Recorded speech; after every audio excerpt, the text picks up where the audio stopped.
22-годишниот Ристе Ристов од Кочани успеа меѓу 40 пријавени момчиња прв да стигне до крстот во водите на Кочанска река по повод празникот Богојавление Водици.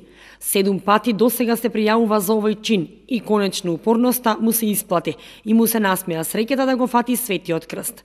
Најсреќниот Ристов со неговите другари според обичајот ќе ги посетат семејствата во градот, кои го даруваат крстот со пари за здравје и среќа. Тој пред присутните ја даде христијанската изјава и посака Бог да му дари здравје на него и неговите најблиски. 7 година поред ја се фрлам, прв пат го фатувам крстот и сум пресреќен. Огромна желба ми беше да го фана. Сакам да го честитам на сите празникот Богојавление. Празнувањето на верскиот празник Водици во Кочани е еден од најмасовните црковно-верски манифестации. Тоа беше потврдено и годинава кога покрај кеот на Кочанска река присуствуваа голем број верници. Чинот на потопување на честниот крст и осветување на водата го изврши митрополитот Брегалнички Иларион со свештеници од Брегалничката епархија. Најнапред со денешниот поздрав Бог се јави. Нека е честит и вечен празникот.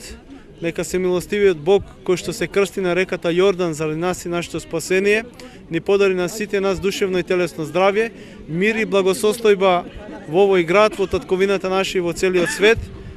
Честитки на Ристе кој што го фати крстот и на сите оние кои што скокнаа по Светиот крст, да ја наречеме ова Кочански Јордан тука. И нека е за здравје и спасение на сите луѓе кои што живеат тука. Честит празникот. Честит празник, многу здравје и многу среќа на сите граѓани на општина Кочани. Честитки за Ристе, среќниот факеш на крстот од ова година. Честитки за сите херои кои се нафатија ова година да скокат. Посакувам добро здравје и многу среќа на сите. Годинава чинот на потопување на крстот помина без многу награди за момчето кое го фати. Причината е да не бидат наградите повод да се пријавуваат момчињата за скокање, туку верата во Бога.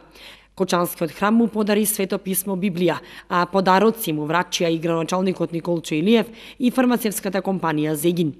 Пред одржување на чинот на потопување на честниот крст во храмот Свети Великомаченик Ѓорги се одржа свете божествена литургија, пошто со свечена литија верниците и свештениците се упатија кон мостот во паркот каде се потопуваше крстот.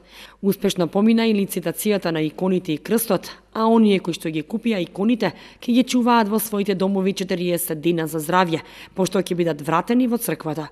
Празникот Богојавление е поврзан со крштевањето на Исус Христос во водите на реката Јордан од Свети Јован, кој оттогаш се нарекува крстител, а фаќањето на крстот означува соединување на човекот со Бога. Тој важи за еден од најголемите христијански празници.